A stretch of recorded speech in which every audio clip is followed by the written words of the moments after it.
Thank you, Shannon.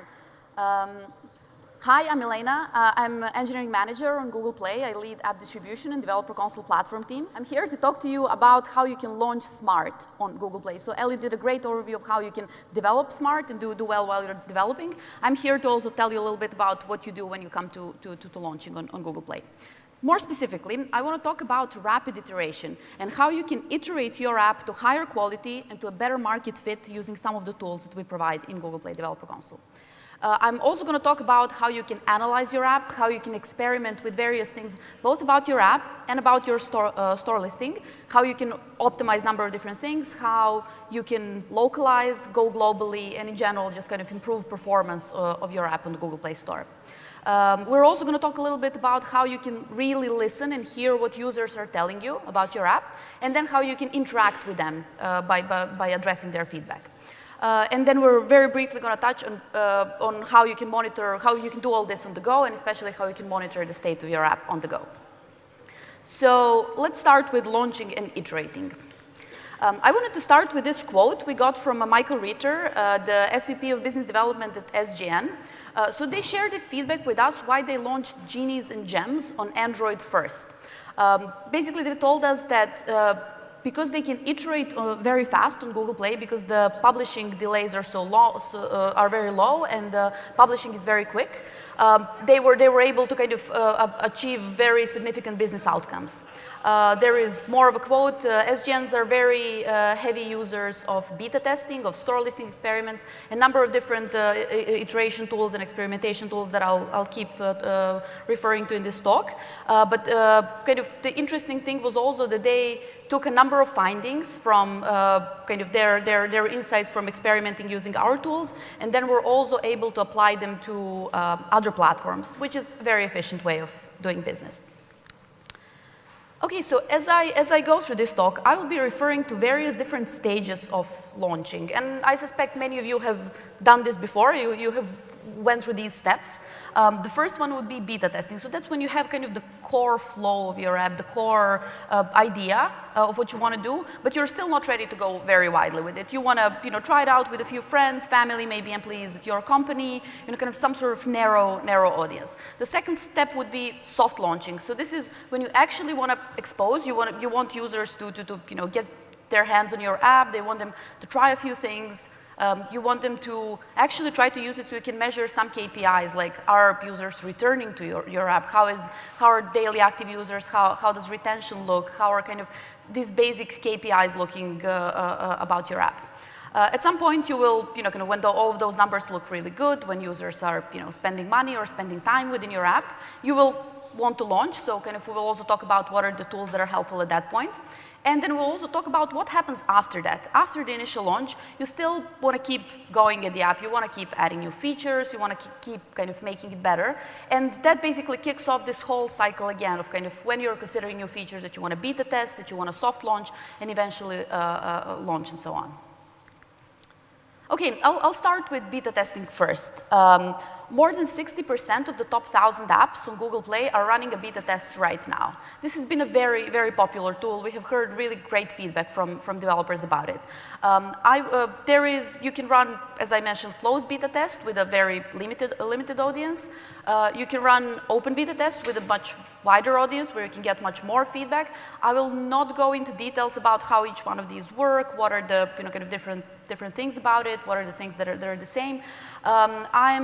I will be doing office hours later here today, and I'll be here throughout the day. So if you have any questions about that, I'm more than happy to answer. However, one thing that I do want to talk about is some of the improvements we've made to the beta testing in the last couple of months. One of those was at I/O this year. We've allowed users to start opting in to apps with open betas from the Play Store itself. So users can now discover apps with open beta programs, and they can opt in directly from the Play Store. This has proved to be, that very step that kind of removes the churn and of users joining your beta test. So many apps have told us that they've got 10x larger beta programs as a consequence of making this change. So it's kind of, beta testing in that sense becomes a very powerful soft launch tool where you can actually get a meaningful number of users using your app while it's still kind of in development. And you can actually get relevant KPIs, you can work on optimizing those KPIs and really kind of making them better. So at the point when you launch fully, you're kind of really ready. Which is exactly what we recommend. We recommend if you haven't tried this, we recommend you try running an open beta and getting users' feedback and kind of really iterating and working on it. It does help you get to a higher quality build. It helps you get better product market fit, and it helps you fine-tune your KPIs, kind of all of the metrics that you care about your app or your game.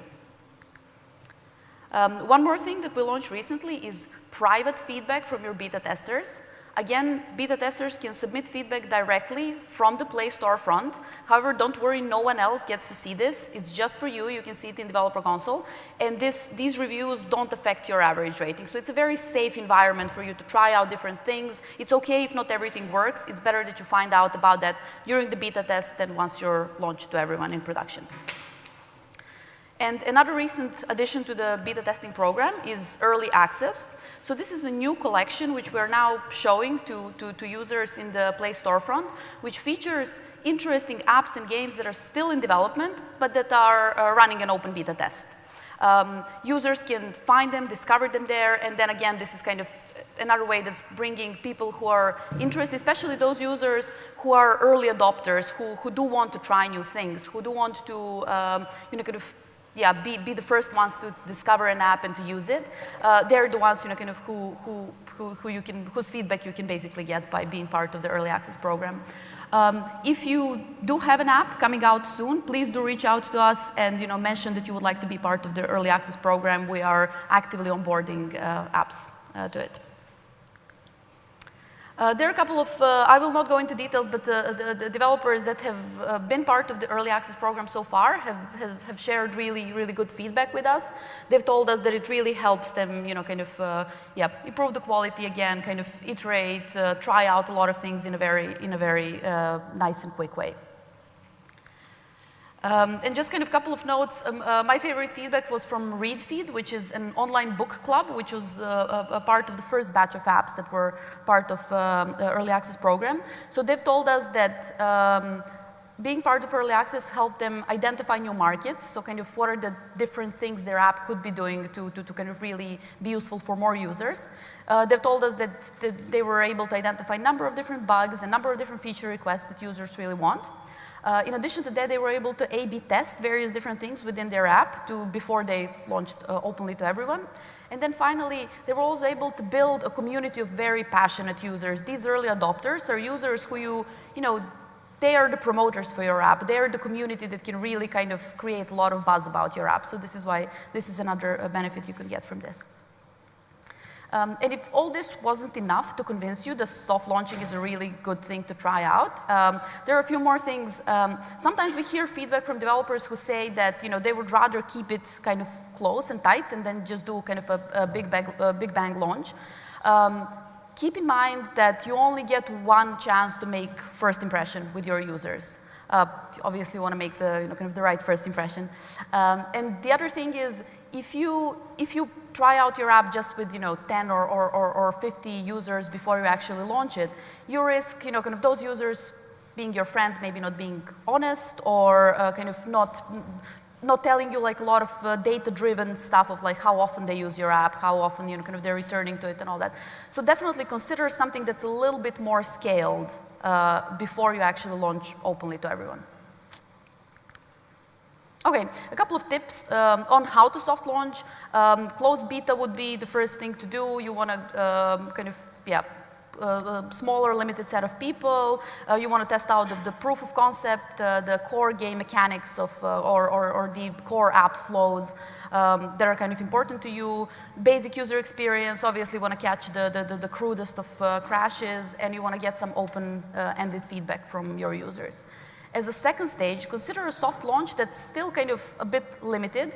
You can do this limiting by either choosing a subset of countries, perhaps the ones that are that have fewer users. We hear very often that the developers do soft launch in New Zealand, which is kind of a good approximation for big markets like US or Europe, but it's still kind of smaller in the size. Or you can limit based on the number of devices or languages or kind of any different ways.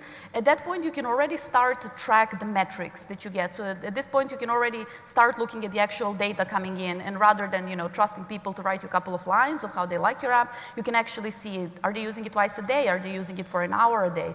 That's kind of those are very useful signals. And then as the final stages before you launch, you want to consider going open beta to all the actual markets where you're looking to launch externally. At this point, you should be able to get sufficient data to really kind of make sure that kind of your game economy is working, or that kind of users are using your app in a way that you would like them to use.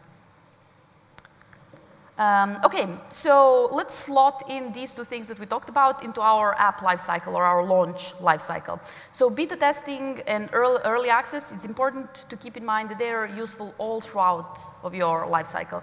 You want to use them to soft launch, you want to use them as you're launching for the first time kind of to everyone, and then you want to keep using them after that to keep iterating on all the kind of new features that you're building and to keep improving your app. Okay, let's talk a little bit about how you can improve the quality of your app early on.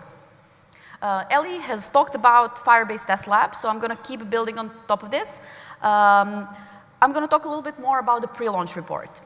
Pre-launch report is powered by Firebase Test Lab, so all of the APKs that get uploaded to alpha and beta channel in Developer Console automatically get sent to Firebase Test Lab, and we run a number of monkey tests on them. We try kind of testing out various different things.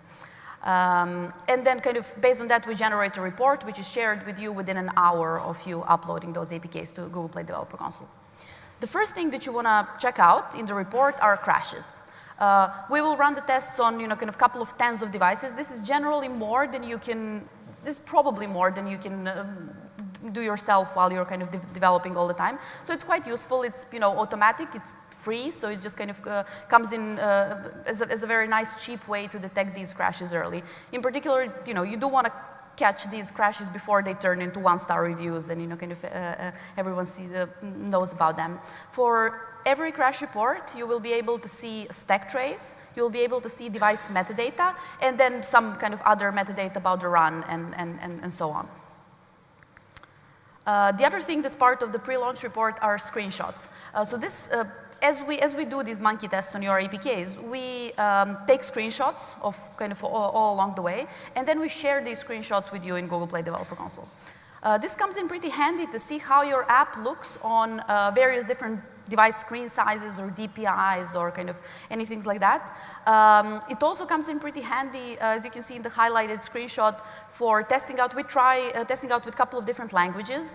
And for example, in this screenshot, you can see that the German translations are too long and they make the UI kind of overflow a little bit. So, again, you want to catch this before the app is actually launched.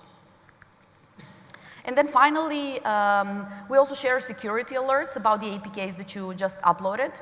Obviously, I know no one here would kind of upload security vulnerability on purpose, but it does happen sometimes by mistake. It also does happen if you pull in a third-party SDK, for example, ads or analytics library. These sometimes kind of come in with security vulnerabilities. So again, you want to find out about this sooner rather than later. And a quote we got from Flink, who were really happy with the pre-launch report so far. They were saying that it helps them test on way more devices than they could afford if they were to do it manually. Okay, and let's slot pre-launch report. Again, just like beta testing and early access, it's sort of useful all throughout your launch lifecycle. You want to try it early on. It's never too early to start getting this feedback. You want to use it as you're launching, and you want to use it once your app is live. Cool, let's talk a little bit about analyzing, experimenting, and optimizing. The first tool that I want to talk about is user acquisition report. User acquisition report is a conversion funnel that shows you how many visitors to your store listing you're getting. how many of those are turning into installers, and then how many of those are actually buying something within your app and eventually becoming repeat buyers. You can also break down this report based on the acquisition source, so whether this is organic traffic that came kind of through the Play Store, or whether this is paid traffic that came through ads or something like that. As of very recently, you can also break down this report by country, so you can see how you're whether, for example, your localizations are not great and you're not converting that well in, kind of Asia compared to Europe and so on. And once you have this data, obviously you'll want to optimize. Kind of just having the data for its own sake is not very useful. The tool that kind of fits in really well with user acquisition report and that will help you optimize this kind of very top of the funnel, this kind of drop-off between number of visitors and installers, are store listing experiments. This has been another tool that has been very, very successful so far. Developers have told us that they really like it, precisely because when you optimize the top of your funnel, you make the whole funnel wider, and basically it's more likely that kind of more users will eventually also turn to buyers and to repeat buyers and so on. More than 70% of our top developers use store listing experiment. It's a great number, and kind of I don't think it's surprising given that it's kind of it's bringing results. It's bringing you better conversion rates, and it's bringing you more installers, and that's kind of precisely what you want.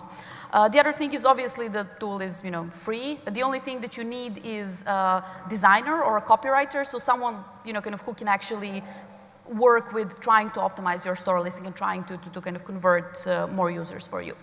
I'm going to give you a lot of examples about store listing experiments. I feel that's the best way to show you how developers are actually using it, to give you ideas of kind of what's useful to try out and to test.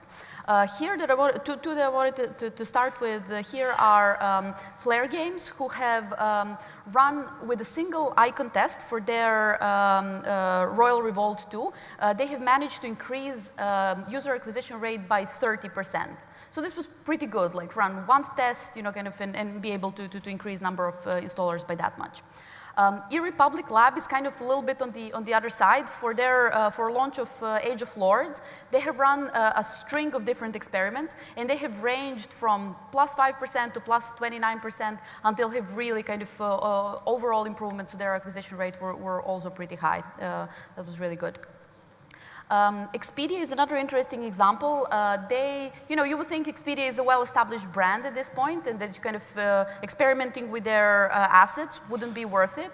That turned out not to be the case. They have managed to get their global install rate up by 10% by optimizing their assets. So it's worth thinking that if Expedia is a well-established brand can do this, then apps that are very early in their life cycle can do even better. You can go with the bolder changes, you can try even more things, and get even better results. One of my favorites, Spryfox's Alpha Bear. As you can see, they have a very unique visual style, kind of very, very interesting, creative, kind of vision for what they wanted to do. And yet they were able to kind of experiment with different icon types. Icon is particularly big for games. Kind of experimenting with different icon types for games is a really big thing. They started with the one on the far left, and it turned out that the one on the far right is actually converting 18% better. So it's kind of worth experimenting with a few of these different ones. Instacart had a really great success with experimenting with their short description. So just by changing their short description, they managed to increase their conversion rate by 14%. And what we generally found to work really well is short and to the point short descriptions, which explain the value of the value proposition of your app in the shortest kind of possible way. This is what we've seen kind of work very well consistently. And Angry Birds went to town with it. They kind of really went on the store listing experiments bandwagon, and they were testing for Angry Birds Pop launch. They were testing the icon over and over and over again. It keeps going. Basically, they were running test after test after test, and with each one, they were choosing a winner and then trying out even more kind of variants. I guess their designers were having a lot of fun with this until they ended up with the one that was kind of in double-digit increase comparing to where they started. So just kind of it's worth not just testing once, it's worth keeping the iterations going and just really keeping this moving, because there seems to always be some gains to be had in this area. And the final one, I promise this is the last example. This is Mixi. This one is interesting because Mixi is like a very big Japanese developer, but they were looking to go into US. They wanted to bring their Monster Strike game into US. However, they had a feeling that the local taste of people in the US would be different to the local taste of people in Japan. So they wanted to make sure that they really match that local taste is expressed in the store listing. So they started iterating on the feature graphic and on the video, then went on to iterate on the screenshots, on the description, and eventually on the icon. Over the scope of a couple of months, they have managed to increase their conversion rate by 68% by running kind of test after test in a very scientific, very methodical way, very persistent way. So it's just kind of, it's two main takeaways from this would be, A, kind of keep going at it, keep kind of making changes and keep testing. And the other one would be, yes, users in different countries have very different tastes, very different kind of local flavor. So, kind of your store listing in Asia will probably end up looking much different to you, or should end up looking much different to your store listing in Europe.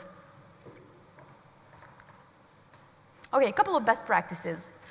Test in multiple languages. This is exactly what I was telling just now. So it's kind of worth trying out different things for different languages. And as of earlier this year, you can run multiple tests in parallel in different languages. So this can now be very easy and efficient. Iterate, keep at it. Keep, kind of, it looks like there is always kind of a next improvement to be had. Focus on one thing at a time. So it's kind of, if don't do icon and description test at the same time, because it's going to be hard to know what actually worked. So choose to optimize the icon first and then optimize the screenshots or so on. Try to come up with some sort of hypothesis. This is another thing that we've heard is kind of, do you feel like your icon is too busy, or do you feel your colors are too pale, or just kind of, if you can try to come up with some sort of hypothesis, then you can, kind of possibly optimize in a better way than just randomly trying out different text or graphics. Give it some time. It takes time to reach statistical significance with these results. Don't, kind of, we try to, we pay a lot of attention to tell you when we think the experiment is done and ready. But in general, just giving it more time is going to be, kind of more, you will be more sure that it's going to yield actual good results. And finally, be bold. Yeah, especially if you're early in your startup's life, try out a lot of different things. It's kind of, it's harmless and it's cheap, so it's worth playing around with a lot of different visual identities. Okay, and the last thing related to localizing. Earlier this year, we've also launched pricing templates. Pricing templates allow you to manage the pricing for your entire app and in-app product catalog in a bulk way, in a very easy bulk way. So if you haven't switched to them yet, many developers have, but if you haven't switched to them yet, we definitely recommend them as a very efficient bulk pricing management tool. However, on top of that, when we added pricing templates, we've also added smart localized price rounding.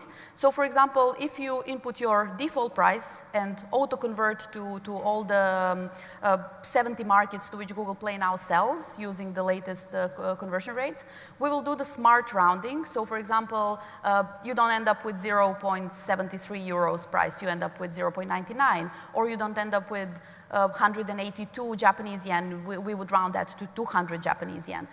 So these kind of, we came up with these smart, locally relevant pricing rounding rules. So yeah, just kind of make sure you refresh your prices to pick those up. Your store listing in your catalog will look more professional to users in those countries, and it will also look more relevant for their local culture. Okay, let's slot a couple of these tools in our lifecycle as well. User acquisition reports, store listing experiments, and pricing templates, all only valid once you fully launch. These are the tools that require you to have a lot of data or like certain amount of data before you can kind of work with them. So you can only use them once you launch it, once you keep iterating on your app once it's fully launched. Okay, let's talk a little bit about listening to what your users are really telling you and about interacting with your users. We've touched very briefly on the private feedback in the first section on beta testing, but let's say now you're launched, you're out to kind of to everyone, and there is a lot of feedback coming in. What do you do with all those feedback? But before that, let me just refer to kind of two things that may not be entirely obvious. As you work on your app quality, especially this quality is reflected through your average rating score, you will actually also be increasing your revenue. This may not be entirely obvious, but the feedback we've heard from a number of developers, and the recent one is from Gameville, is that by bringing their app from 3.3 stars to 4.1 stars, they've also increased their revenue by 160%. I mean, this is pretty good stuff, right? So it's worth trying out. The other thing that totally may not be obvious is that by working on your quality through improving the average rating, you're actually also working on your velocity. So Aviary shared a very interesting feedback with us recently that what they started doing is they start a stage rollout and then they start getting a lot of feedback from users and they analyze this feedback, which allows them to cut their release cycle to 2 to 3 weeks, which they weren't able to do before or they are not able to do on other platforms. So just kind of by really shifting your cycle, your development cycle to make kind of addressing reviews a core part of it, you can also increase your velocity and ship faster. In the past year, we've done a lot of improvements to, because we realized that ratings and reviews are really important, we've done a number of improvements in the area. Make sure you check them out in the Google Play Developer Console, new overhaul user ratings section, overhaul user review section, and a completely new review analysis section that I'll come back in a minute and I'll talk a little bit more about it. But it's definitely worth kind of checking out all the improvements that are there. Another thing that I'll come back to a little bit later is the new Google Play Developer Console mobile app, which we've launched. But in this case, I just want to talk about it very briefly in terms of how it can help you manage customer feedback and how it can help with customer interaction. In the new mobile app, obviously, you can see the latest reviews, you can see the user rating, you can see various breakdowns and all of that. But more importantly, you can also interact with your users. You can reply to user reviews directly from the app. Why that's important here is because the customer interaction has this very important time component, so it's important to reply to your user feedback in a timely fashion. And when you have kind of a developer console app in your pocket, this now becomes much easier. You don't have to go back to your desk and kind of type it in properly there. The other thing that we've launched with the app is the notifications. So you can get notified when users change their review after your reply, or when they post 1-star reviews, or kind of anything like that you would really like to react in a quick way. And talking about responding to user reviews, this is starting to be really big. In the past year, we had 92% growth in the number of developer replies. This is vastly bigger than the organic growth in number of apps or organic growth in number of reviews that are being posted. So developers are really picking up this practice and they're really starting to reply a lot. So this is something that's worth considering. It does lead to higher average rating. It does lead to kind of users feeling more appreciated. So it's kind of users are almost starting to expect now the developers will reply to their reviews. Okay, so the other kind of talking about reviews, we've recently launched review analysis section. There are a couple of different things where we really work hard to help you parse all this feedback and analyze all this feedback you get from developers. One of those is highlights. So we extract all the relevant snippets and phrases that users are mentioning in your app, and then we kind of select them for you in both developer console. We also show these in the Play storefront. So it's kind of worth keeping an eye of what we're showing in the storefront and checking it out in developer console as well. The other thing we've launched recently are review topics. So again, we do various machine learning and natural language processing to extract the topics that we think are relevant and again that users are talking about when they write reviews for your app. So for example, if you are a language learning app like the one here, we would extract all the various languages that users are maybe asking for or mentioning. If you are a car racing game, we might be talking about various different things about cars or about racing and so on. On top of that, you can actually see how each one of those topics, what's the average rating of reviews that mention the topic, what's the number of reviews, and then also what is the effect on the rating that this topic has. So this kind of this basically tells you what is the easy area to focus on if you want to improve something. So kind of here, for example, we can immediately tell that the fact that this language learning app doesn't have support for Klingon, kind of is causing like a lot of negative reviews. The other thing that we've launched recently, also part of review analysis, was benchmarks. So we identified 8 characteristics that every app has. Those 8 are things like design, speed, stability, and so on. For each one of those 8, again, we show you, based on your user reviews, what is the average rating, what is the sentiment of users with regards to this particular benchmark. And then we also show you how your app compares on this particular aspect to other similar apps in the same category or apps that are in the same monetization model or something like that. And then we also show you effect on rating. Is like, so is design a big plus of your app, or is speed a big minus, and so on. And then finally, kind of one interesting point about review analysis, we also analyze the complete corpus of all the ratings and reviews on Google Play. There's a lot of them. One interesting thing that we found out is that the majority, or 50% of all one-star ratings mention or are related to stability and bugs. And then 65% of all 5-star ratings are related to speed, design, or usability. So it's kind of important keeping in mind what is the thing that's actually driving the rating up and what is the thing that's actually driving the rating down. Kind of what are the things that users are really irritated with and what are the things that users are really happy about. A very brief mention for also our new reviews API. If you want an automated way to fetch your reviews from Google Play and to reply to them, we now have an API for that. It's only a couple of lines of code to integrate with it, super easy. However, if you would rather not do that, there is also kind of out-of-the-box integration with some popular customer relationship management tools like Zendesk and Conversocial. So kind of if you would like a more integrated approach to managing your customer feedback, we have a way to do that as well. Okay, let's slot in these 2 tools as well. Reviews analysis and review API, they're very useful not in this first stage as you're launching your app for the first time, but they become absolutely critical at the point when your app is live and you're receiving all the feedback from users and you want to keep working on it and keep improving your app. Okay, the last thing, monitoring your app on the go. As I mentioned, we launched the Play Console app at I/O this year, and then in the in the best kind of way of doing what we're preaching here, we've also done a fast follower release a couple of weeks later. This fast follower obviously included a number of stability fixes, but it also included a number of new features that you guys told us would be really good to have in the app. It included review notifications, being able to manage store listing experiments directly from the app, being able to increase the stage rollout or to halt a bad stage rollout of your app.